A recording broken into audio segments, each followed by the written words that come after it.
আজকের এই ব্যাখ্যামূলক আয়োজনে সবাইকে স্বাগত জানাচ্ছি। আচ্ছা, কখনো ভেবে দেখেছি কি কিভাবে ঠিক নিজের ভেতরের আধ্যাত্মিক জগৎটাকে পুরোপুরি আয়ত্ত করার মাধ্যমে বাইরের এই দুনিয়ায় অভাবনীয় পর্যায়ের উদারতা দেখানো সম্ভব? আর শুধু তাই নয়, কিভাবে এই অসাধারণ গুণগুলো খুব সহজেই আমরা পরবর্তী প্রজন্মের মাঝেও ছড়িয়ে দিতে পারি। ইতিহাস, ধর্মতত্ত্ব আর আধুনিক গবেষণার দারুণ এক মেলবন্ধন হতে যাচ্ছে আজকের এই আয়োজনে। ঠিক আছে, চলুন এক নজরে দেখে নেওয়া যাক আজ আমরা ঠিক কি নিয়ে কথা বলতে যাচ্ছি। আমাদের আলোচনা মূলত 4টা ধাপে এগোবে। 1. ভেতরের সত্তাকে জয় করা। 2. রিজিক এবং ঐশীর নির্ভরতা। 3. চরম নিঃস্বার্থতার দৃষ্টান্ত। এবং সবশেষে 4. পরবর্তী প্রজন্মকে গড়ে তোলা। তো চলুন প্রথম ধাপে ঢোকা যাক, ভেতরের সত্তাকে জয় করা। আসলে বাইরের পৃথিবীতে সত্যিকারের কোনো পরিবর্তন বা পরোপকার ততক্ষণ পর্যন্ত একেবারেই অসম্ভব যতক্ষণ না আমরা নিজের ভেতরে সেই অহংকার আর ব্যক্তিগত চাওয়া পাওয়াগুলোর মুখোমুখি হচ্ছি। বিষয়টা বুঝতে বিখ্যাত সুফি সাধক রুমির একটা অসাধারণ রূপকল্পনা করা যাক।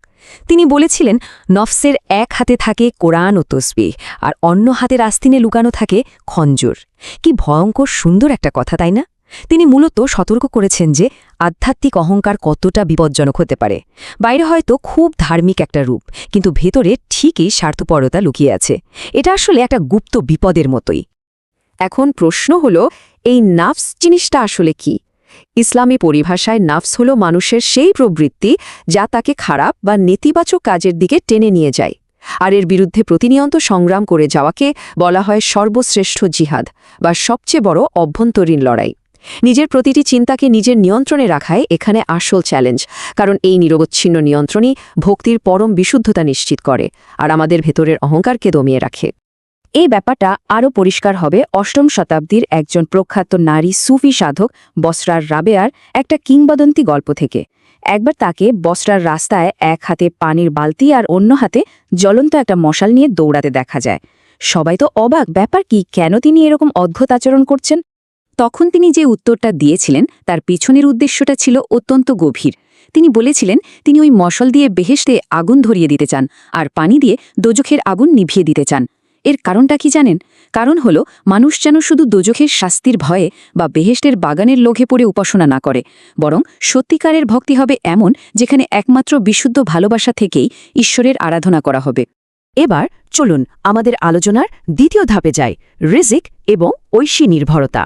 যখন কেউ নিজের ভেতরের এই নফস বা সত্তাটাকে পুরোপুরি জয় করে ফেলে, তখন জাগতিক সম্পদ বা প্রতিদিনের বেঁচে থাকার সংগ্রাম নিয়ে তার দৃষ্টিভঙ্গি ঠিক কেমন হয় সেটাই আমরা এখানে দেখব। রিজিক ধারণাটা কিন্তু বেশ চমকপ্রদ।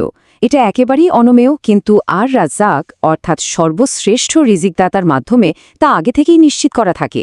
এর মানে হলো আমরা যে এক টুকরো ফল খাচ্ছি সেটাও মাতৃগর্ভে থাকার সময় থেকেই আমাদের জন্য নির্ধারিত ছিল। শুধু ধন সম্পদ নয়, আমাদের সুখ দুঃখ এমনকি মানসিক প্রশান্তি এগুলোও কিন্তু এই রিজিকেরই অংশ। এখানে দারুণ দুটো বিষয়ের চমৎকার একটা তুলনা আছে। একদিকে বলা হচ্ছে তোমার উটটি বাঁধো, মানে আমাদেরকে নিজ জায়গা থেকে সর্বোচ্চ বাস্তবমুখী প্রচেষ্টা চালাতে হবে। আর অন্যদিকে রয়েছে তাওয়াক্কুল, অর্থাৎ পরম করুণাময়ের ওপর নিরঙ্কুশ নির্ভরতা। অনেকেই ভাবেন এই দুটো হয়তো সাংঘর্ষিক, কিন্তু একদমই না। সত্যিকারের বিশ্বাসের জন্য নিজের দায়িত্ব পালন এবং স্রষ্টার উপর ভরসা দুটোই সমানভাবে প্রয়োজন।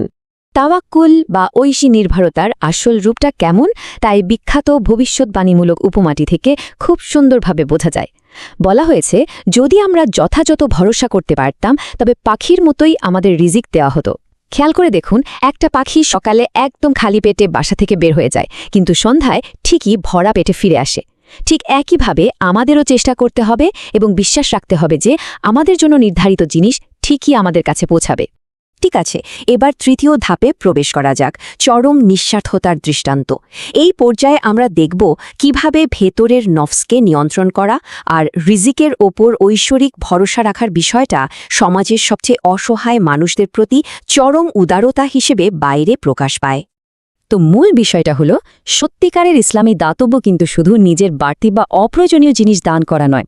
কোরআনে সূরা আল ইনসানের এই আয়াতে একদম পরিষ্কারভাবে বলা হয়েছে যে তারা নিজেদের অত্যন্ত প্রিয় এবং কাঙ্ক্ষিত খাবারটি অভাবী, এতিম বা বন্দীদের দিয়ে দেয়, অর্থাৎ নিজের তীব্র প্রয়োজন থাকার পরও অন্যের প্রয়োজনকে বড় করে দেখাটাই হলো আসল ব্যাপার। এর খুব সুন্দর এবং চরম ত্যাগের একটা বাস্তব উদাহরণ হল মদিনার এক আনসারি পরিবারের গল্প।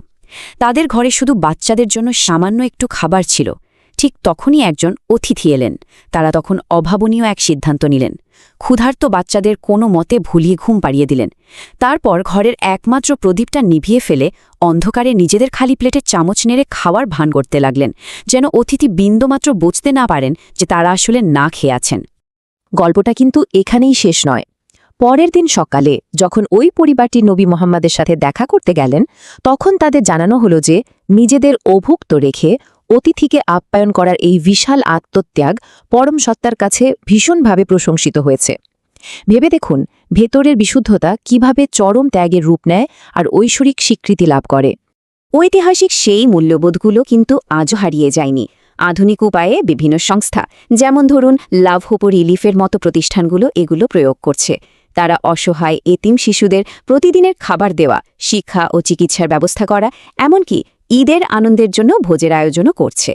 ইসলামে এতিমদের মুখে খাবার তুলে দেওয়াকে আক্ষরিক অর্থে বেহেশতের পথ হিসেবে দেখা হয়।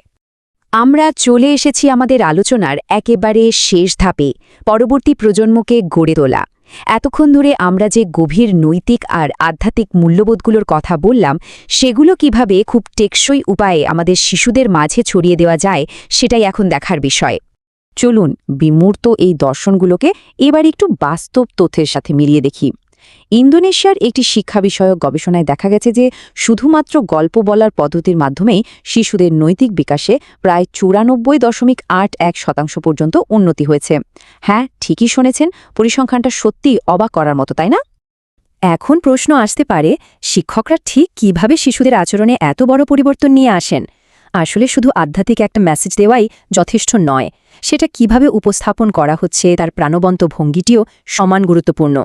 যেমন ধরুন চেহারার নানা রকম অভিব্যক্তি ব্যবহার করা, গলার স্বর কখনো উঁচু আবার কখনো নিচু করা, শিশুদের গল্পে অংশগ্রহণ করতে উৎসাহিত করা। ডেলিভারি মেথডটা ঠিক হলেই কেবল ম্যাজিকটা কাজ করে। আর এটা খুব চমৎকারভাবে প্রমাণ করে যে কিভাবে গল্প বলার এই শিল্পটি জটিল সব ধর্মতত্ত্ব আর একটা শিশুর বেড়ে ওঠা মনের মাঝখানে একটা মজবুত সেতুবন্ধন তৈরি করে দেয়।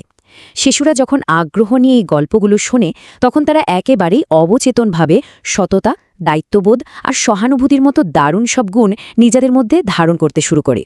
ব্যাপারটা অনেকটা একটা সুন্দর বীজ বপন করার মতো। আমরা আলোচনার একেবারেই শেষ প্রান্তে চলে এসেছি। আজ বিদায় নেওয়ার আগে একটা গভীর প্রশ্ন ভাবনার খোরাক হিসেবে রেখে যেতে চাই।